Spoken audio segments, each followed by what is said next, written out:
చాలా మంది అలానే ఉంటారు. పైకి భక్తి కలిగిన వారుగా కనపడతారు. అసలు దేవుడు కోరుకుందే ప్రేమ, కనికరం, న్యాయం. ఆ ప్రేమ, ఆ కనికరం, ఆ న్యాయాన్ని వదిలేసి నువ్వు పుదీనాలో 10వ భాగం ఇస్తే ఏం ప్రయోజనం? అసలు వాటిలో సోపులో 10వ భాగం ఇస్తే ఎవరికి కావాలి? అంటే ఇవన్నీ చేస్తున్నారు బయటికి. ఎందుకు? జనాల మధ్య మేము భక్తిగా ఉన్నాము, జనాల మధ్య మేము 10వ భాగాలు ఇస్తున్నాము, మేము గుడికి వెళ్తున్నాము, పాట పాడుతున్నాము, కానుకిస్తున్నాము, అన్ని చేస్తున్నాం. ఇవన్నీ బయట కనిపించేవి. ఇవన్నీ చేస్తుంటే చూసే వాళ్ళంతా కూడా ఏమనుకుంటారు అని అంటే, ఎంత భక్తి లేకపోతే బైబిల్ పట్టుకుని ఆరాధనకి వెళ్తుంది, ఎంత భక్తి లేకపోతే ప్రార్థనకి వెళ్తుంది, ఎంత భక్తి లేకపోతే సభలకు వెళ్తుంది, ఎంత భక్తి లేకపోతే ₹1,00,000 ఇచ్చాను అనుకుంటాం. కానీ లక్ష్యం ఎక్కడ? నొక్కి, లంచం, అవినీతి. ఇక్కడ బయటికి ఎంత కన్నీళ్ల ప్రార్థన, ఏమన్నా ఎంత తగ్గింపు ప్రార్థన. కానీ ఈ కన్నీళ్లు నిజంగా ఇంట్లో ఉంటాయా? ఇంట్లో ఉండవు. అందరి ముందు మాత్రమే వస్తాయి ఈ కన్నీళ్లు. తగ్గింపు నిజంగా అందరి ముందే తగ్గింపు.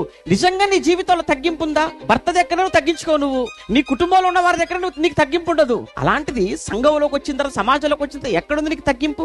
అంటే ఇదంతా ఏంటంటే బయట ఉన్నటువంటి వారిని మేము భక్తులము, మేము యథార్థంగా ఉన్నాము, నీతిగా ఉన్నామని నమ్మించడానికి వేసే వేషం అది. కానీ లోపలంతా కూడా కల్మషము, కపటంతో నిండిపోయి ఉంటాయి మనసులన్నీ కూడా.